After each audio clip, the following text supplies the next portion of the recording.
Chở khách lúc 3 giờ sáng, nam tài xế Grab bị hai kẻ lạ mặt chặn đường và đâm 6 nhát cướp chiếc xe máy. Trong lúc anh Quy nhận chở khách đoạn đường Đế Đuống, Gia Lâm, Hà Nội, thì bất ngờ bị tên cướp dùng dao đâm 6 nhát vào người rồi cướp đi chiếc xe máy.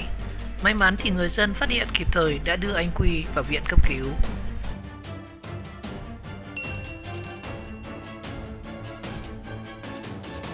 Sáng ngày 20 tháng 7 thì một lãnh đạo công an huyện Gia Lâm, Hà Nội cho biết đơn vị này đang điều tra và truy tìm nghi phạm đâm người rồi cướp xe máy của một lái xe chạy Grab. Và người bị đâm trọng thương là anh Nguyễn Văn Quyết, 36 tuổi ở Yên Bái. Và theo thông tin ban đầu, khoảng 2 giờ sáng ngày 19 tháng 7 thì anh Quyết là tài xế lái xe ôm công nghệ Grab nhận chở khách đi huyện Gia Lâm. Và khi đến đê của sông Đuống, xã Yên Viên thì bất ngờ bị hai kẻ lạ mặt chặn đường rồi dùng dao đâm nhiều nhát vào người. Nghi phạm sau đó thì lấy đi chiếc xe máy của nạn nhân. Và sau khi bị đâm khoảng 20 phút thì người dân đã gọi cấp cứu đưa anh Quyết đến bệnh viện Đa khoa Đức Giang. Ông Nguyễn Văn Mùi, bố của anh Quyết cho biết hiện anh Quyết vừa trải qua cuộc phẫu thuật ở bệnh viện Việt Đức nhưng vẫn trong tình trạng hôn mê bất tỉnh. Cuộc gọi ám ảnh lúc 3 giờ sáng của tài xế Grab cho vợ sau khi bị cướp. Chị B vẫn rất ám ảnh cuộc gọi lúc gần 3 giờ sáng của chồng. Và qua điện thoại chỉ nghe thấy tiếng anh kêu cứu. Ngày 21 tháng 7 thì Công an huyện Gia Lâm, Hà Nội cho biết đang tiến hành điều tra và làm rõ nghi án một lái xe công nghệ bị đâm trọng thương để cướp tài sản rạng sáng ngày 20 tháng 7. Và theo thông tin ban đầu cho thấy vào thời điểm trên thì anh Nguyễn Văn Quy, 36 tuổi, quê ở Yên Bái, hành nghề lái xe ôm công nghệ chở khách về khu vực Yên Viên, Gia Lâm, Hà Nội thì bất ngờ bị một đối tượng dùng dao đâm nhiều nhát, cướp xe và tiền rồi tẩu thoát. Một số nhân chứng cho hay thì anh Quy nói rằng khi bị cướp đã van xin đối tượng. Tuy nhiên thì kẻ thủ ác vẫn ra tay tàn ác. Anh Quy sau đó được người dân phát hiện đưa vào bệnh viện Đa khoa Đức Giang, sau đó được chuyển về bệnh viện Việt Đức cấp cứu trong tình trạng mất máu và rất nguy kịch. Sáng ngày 21 tháng 7 thì chị Nguyễn Thị P, 35 tuổi là vợ của anh Quyết cho biết chồng mình mới trải qua phẫu thuật. Các bác sĩ nói rằng thông báo là tình trạng đang tiến triển. Và kể từ lúc biết tin thì khi chị P có mặt tại bệnh viện để chăm chồng thì anh Quy vẫn chưa tỉnh. Và trên khuôn mặt thất thần thì chị P kể lại rằng vào hơn 2 giờ sáng ngày 20 tháng 7, chị đang trong giấc ngủ thì thấy chồng gọi điện và biết có chuyện chẳng lành nên chị P lập tức nghe máy. Và qua điện thoại, chị P chỉ nghe thấy tiếng chồng kêu lên yếu ớt, cứu tôi với. Chị P hỏi lại là có chuyện gì đấy thì anh Quyết nói rằng anh bị cướp hết rồi, nó đâm anh mấy nhát. Nói đến đây thì điện thoại của chồng chị phụt tắt. Chị P vừa khóc vừa gọi cho mấy người bạn đồng nghiệp của chồng nhưng không hề liên hệ được với ai. Và gọi đến người cháu thì mới thông báo được sự việc. Người cháu này đến hiện trường và được chỉ về bệnh viện Đa khoa Đức Giang, nơi anh Quyết được hai người phụ nữ tốt bụng đưa đi cấp cứu. Chị P chia sẻ rằng trước khi ở nhà thì hai vợ chồng chị chỉ làm đồ, tức là làm nông nghiệp, thu nhập không ổn định. Và kể từ khi xây nhà phải vay nợ nên anh Quy mới quyết định đi xuống Hà Nội để làm xe ôm. Hiện tại thì gia đình chị vẫn nợ khoảng 100 triệu đồng. Và lúc hay tin chồng gặp nạn thì trong nhà chẳng có tí tiền nào. Chị B đã phải chạy vạy khắp hàng xóm người thân để vay mượn rồi nhanh chóng xuống Hà Nội. Và khi được hỏi về vụ việc, chị Phương nói rằng từ hôm xuống thì anh Quyết vẫn hôn mê và chưa tỉnh nên không thể nói được chuyện gì. Và liên quan đến vụ việc, cho đến thời điểm hiện tại thì nạn nhân còn hôn mê nên cơ quan chức năng chưa thể tiếp cận lấy lời khai để có thông tin chính thức về vụ việc.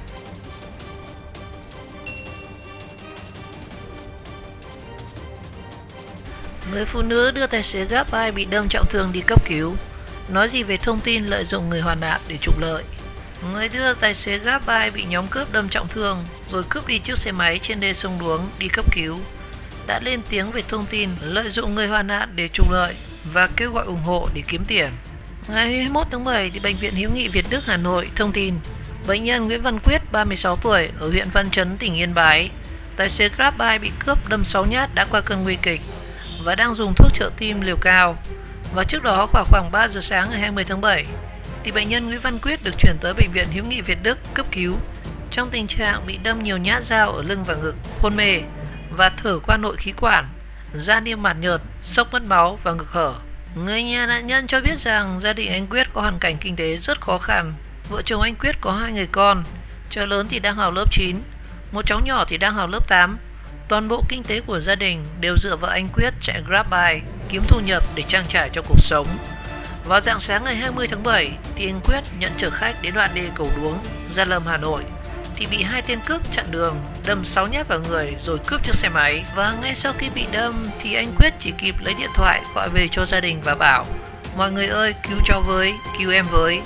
Vợ ơi, anh bị cướp hết đồ rồi, anh bị người ta đâm đau lắm. Anh Quyết chỉ kịp nói thêm anh đang ở bờ đê cầu Đuống thì điện thoại sập nguồn. Và từ khi anh Quyết gặp nạn thì gia đình đã vay 60 triệu đồng để cứu chữa cho anh. Và toàn bộ số tiền nằm viện là vay từ hàng xóm. Và các bác sĩ cho biết anh Quyết được cấp cứu kịp thời nên đã qua khỏi cơn nguy kịch. Tuy nhiên thì bệnh nhân vẫn trong tình trạng nặng, phải điều trị lâu dài. Và liên quan đến vụ việc này thì chị Nguyễn Thị Kim Nhung, trú tại Gia Lâm, Hà Nội, chính là người trực tiếp đưa anh Quyết vào viện cấp cứu cho biết vào khoảng 20 giờ 30 phút sáng ngày 19 tháng 7 thì khi vừa đi làm về và ngồi uống nước thì thấy một người đàn ông phóng xe máy qua bảo có vụ cướp, và nạn nhân đang bị thương rất nặng và đang nằm ở hiện trường nhưng chưa có ai đưa đi cấp cứu. Lúc ấy thì ngoài tôi còn có 2 chiếc ô tô khác dừng lại ở hiện trường. Và trong lúc những người khác ngần ngại vì tài xế Grab đang chảy máu rất nhiều, chẳng biết sống chết như thế nào, thì tôi đã nhờ mọi người đưa anh ấy lên chiếc xe ô tô của mình để đi đến bệnh viện. Và nghĩ cho cùng thì chiếc xe cũng chỉ là phương tiện đi lại, mạng người mới là quan trọng nhất, chị Nhung kể lại với nhóm phóng viên. Chị Nhung kể tiếp rằng tôi nhìn thấy anh Grab chảy máu quá nhiều mà khóc không thành tiếng. Em trai tôi thì cũng mới qua đời ở bên nước ngoài do bị xuất huyết dạ dày, nên tôi rất sợ cái cảm giác ở thời khắc sinh tử. Tôi vừa đi vừa cầu nguyện cho anh này tai qua nạn khỏi. Còn anh ấy thì cứ hổn hển mà nói: nhà em nghèo lắm, em còn vợ và 2 con nhỏ, bố mẹ thì không có tiền. Khi chị Nhung đưa tài xế Grab đến bệnh viện Đức Giang thì đã gần 4 giờ sáng. Sau đó chị về nhà nhưng cứ trằn trọc và nóng ruột không biết anh này đã được chuyển sang bệnh viện Bạch Mai hay Việt Đức để chữa trị. Và đến sáng hôm sau khi xin được số điện thoại người nhà nạn nhân thì biết anh Quyết đã được chuyển sang điều trị tại bệnh viện Việt Đức, nên chị vội vã tìm đến. Nhìn thấy bố anh Quyết và 2 đứa con nhỏ mà tôi không khỏi xót xa. Đúng hình ảnh của người quê nghèo khó chân chất. Trong khi đó thì anh Quyết vẫn hôn mê, truyền máu chưa tỉnh. Và đúng lúc này thì bác sĩ đưa người nhà giấy tờ đóng tiền truyền máu. Và nhìn nét mặt lo lắng của chị vợ và người thân, tôi mở túi lấy 5 triệu đồng đưa cho người nhà và bảo là quà giúp đỡ anh Quyết trong lúc hoạn nạn. Con nuôi tôi đi cùng cũng thương quá, cũng biếu 500.000 đồng. Một chị bạn biếu 200.000 đồng và một anh bạn biếu 500.000 đồng. Tổng khi đó gia đình họ nhận được 6,2 triệu đồng và vô cùng cảm thấy xúc động, chị Nhung nghẹn ngào nhớ lại.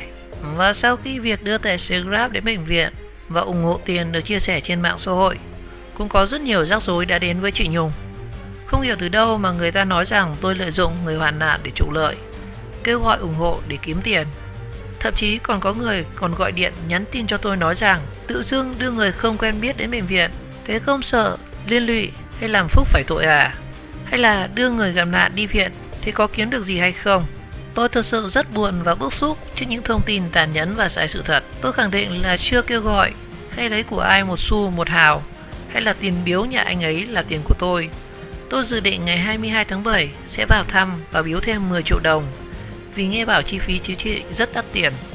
Và tôi cũng chỉ mong sẽ có rất nhiều người trực tiếp đến thăm và giúp đỡ gia đình anh ấy vượt qua thời điểm khó khăn nhất này, chị Nhung nói thêm với phóng viên.